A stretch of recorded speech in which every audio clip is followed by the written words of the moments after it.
Praise lord.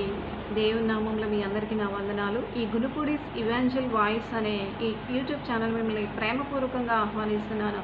మరి ఈ రోజున మనం కొన్ని వచనాలు ధ్యానించుకుందాం. మరి ఆదికాండం 1వ అధ్యాయం 1 నుంచి 3 వచనాలు మరి మనం ముందటి భాగాలలో ధ్యానించుకోవడం అనేది జరిగిందండి. అంటే ఈ సృష్టి చేయడానికన్నా ముందుగా దేవదూతల సృష్టి అనేది జరిగిందని, ఆ దేవదూతల సృష్టి అనేది మరి దేవాది దేవునికి వ్యతిరేకమైపోయి తిరుగుబాటు చేయడం ద్వారా దేవుడు పరలోక రాజ్యం నుంచి వారిని త్రోసివేయడం జరిగింది శూన్యమనే స్థితిలోకి.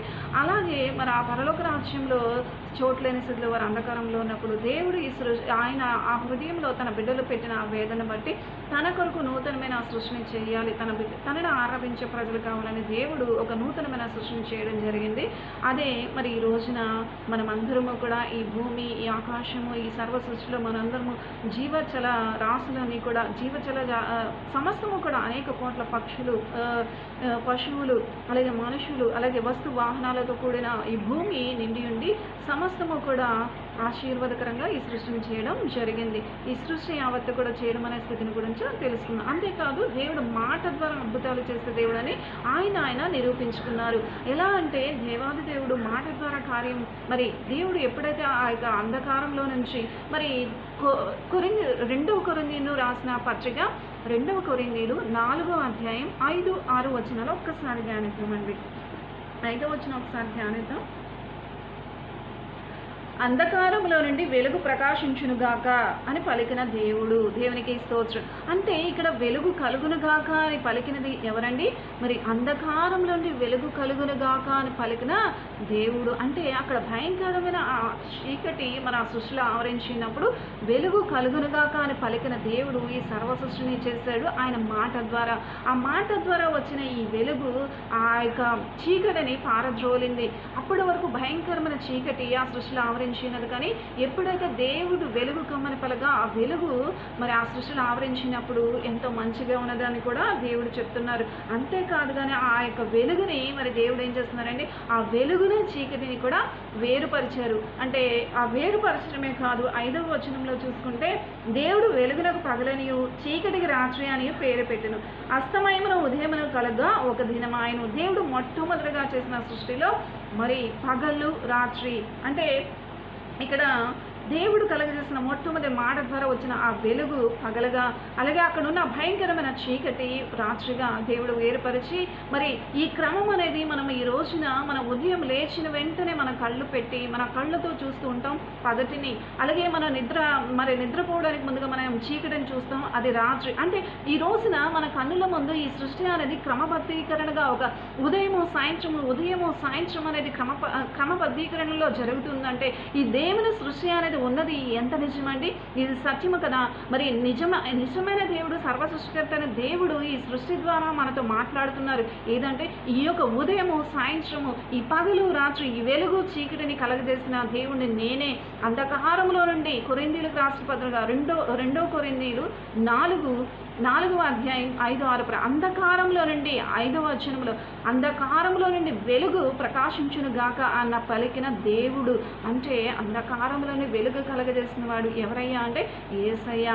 ఈ వెలుగు మరి పగలుగా అలాగే ఈ చీకటి రాత్రిగా వేరుపరిచి మన కన్నుల ముందు ఈ రోజున ఆ సృష్టి అనేది జరుగుతున్న స్థితిని మనం చూస్తున్నాం. అంటే ఈ సృష్టి అనేది మన కన్నుల ముందు క్రమబద్ధీకరణ జరుగుతున్నప్పుడు ఈ సృష్టి అనేది ఉన్నది నిజమంటారా అబద్ధమంటారా? ఇది నిజం, ఇది సత్యం. అంటే ఈ సత్యదేవుడు ఉన్నారంటారా లేరంటారా? ఆయనే నిజమైన దేవుడు అంటారా లేకపోతే మరి అబద్ధం అంటారా, అసత్యం అంటారా? కానీ ఈయనే నిజమైన దేవుడు. ఎందుకంటే మన కన్నులో పెట్టి ఈ రోజున మన కళ్ళతో సూటిగా చూస్తున్న ఆ పగటిని, ఆయన సృష్టించిన ఆ వెలుగుని, ఆయన సృష్టించిన ఆ చీకటిని, ఆ పగలు రాత్రిగా ఒక ఉదయము సాయంత్రముగా ఒక దినము గడుస్తుందంటే ఈ రోజున మన బర్త్డే డేట్ మనం ఈ రోజున ఎవరిదైనా పుట్టినరోజు వచ్చిందనుకోండి, ఆ పుట్టినరోజున ఈ రోజున దినముల సంఖ్యను లెక్క పెట్టడం ద్వారా అంటే ఒక ఉదయము పగలు ఒక రాత్రి ఇలాగా ఒక క్రమబద్ధీకరణగా దేవుడు చేసిన సృష్టి ప్రకారం మరి వస్తూ ఉండగా ఆ యొక్క డేట్స్ని కనిపెట్టి మరి ఆ డేట్స్ కూడా మరి వస్తున్నాయంటే ఈ సృష్టి యొక్క మూల ఆధారము.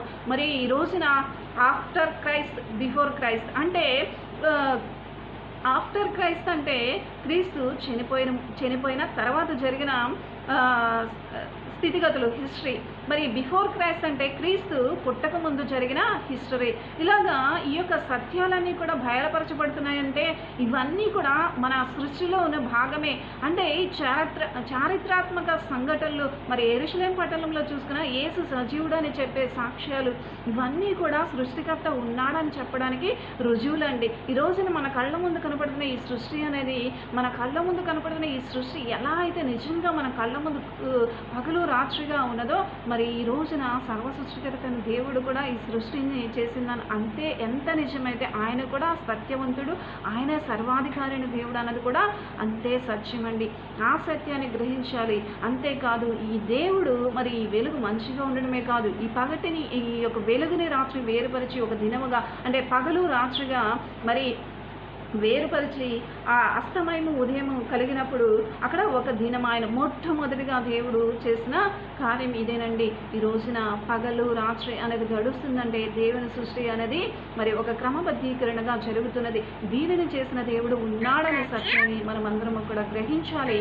ఆ గ్రహించి జ్ఞానంతో దేవుని ఈ సృష్టికి మనం లోబడ్డం కాదు, కానీ ఈ సృష్టిని సృష్టించిన సృష్టికర్తను పూజించి దేవుని నామానికి మహిమకరంగా మన జీవితంలో ఉండాలని కోరుకుంటున్నాను. ఈ యొక్క చిన్న వాక్యము దేవుని యొక్క పరిశుద్ధమైన వాక్యం దీవించునుగాక. మరి రేపటి భాగంలో మరి ఈ జలముల మధ్య ఒక విశాలం కలగడం, ఆ జలములు ఈ జలములు అంటే దేవుడు విశాలము ఆకాశము ఇలాగ అనేకమైన కార్యాలు చేయడం, అంటే రెండవ దినమున ఏం చేశారు, మూడవ దినమున ఏం చేశారు అనే విషయాలన్నీ కూడా మనం రేపటి భాగంలో తెలుసుకుందామండి. ఈ రోజున వెలుగు అనే దానిని మనం తెలుసుకున్నాం. ఈ వెలుగు అందరి జీవితాలలో ఉండాలి. సృష్టిలో ఉన్నప్పుడు మంచిగా ఉంది, మన జీవితాల్లో ఉన్నప్పుడు కూడా అది చాలా మంచిగా ఉంటుంది. అంతేకాదు దేవుని యొక్క సృష్టి మన కళ్ళ ముందు కనపడుతున్నప్పుడు ఆ సత్యాన్ని మనం గ్రహించి ఈయనే నిజమైన దేవుడు అని మనం మన హృదయపూర్వకంగా అంగీకరించి ఆ దేవుని మాత్రమే ఆరాధించాలి, పూజించాలి, స్తుతించాలి. ఆయన బిడ్డలుగా మనమందరము కూడా మారాలని కోరుకుంటూ ఈ వాక్యాన్ని ఇంతటితో ముగిస్తున్నాను. ప్రార్థన. గొప్ప దేవుడానికి వందనాలు చెల్లించుకున్నాను యేసయ్య. ఈ రోజున వెలుగు అనే సత్యాన్ని గురించి మేము తెలుసుకోవడం జరిగిందయ్యా. ఈ సృష్టి యావత్తు కూడా శూన్యమైన స్థితిలో, ఆకారం లేని స్థితిలో ఉండగా నా ప్రభువా యేసయ్య నాయన మీ యొక్క నాయన కృప ద్వారా నాయన మీ బిడ్డలుగా మమ్మల్ని చేసుకోవడానికి సర్వ సృష్టిని మరి మా కొరకు సిద్ధపరిచి ఉంచి మీ బిడ్డలుగా మీరు మాకు అప్పగించి ఉన్నారు ప్రభువా యేసయ్య. సర్వ సృష్టిలో మొట్టమొదటిగా నాయన మాట ద్వారా వెలుగును కలగచేసి మాకు ఈ వెలుగు ఈ పగలుగా, అలాగే రాత్రి చీకటిని రాత్రిగా మాకు ఒక దినముగా నాయన ఈ రోజున సర్వ సృష్టిలో నాయన మీరు మాకు అనుగ్రహించి ఉన్నారు. ఈ రోజున ఒక దినము గడుస్తుందంటే దేవుడు సృష్టి ఉన్నదనేది ఎంతో నిజము సత్యము నాయన. కాబట్టి నీవే నిజమైన దేవుడివి, నీవే సత్యవంతుడివి మేము నమ్ముచున్నాము యేసయ్య.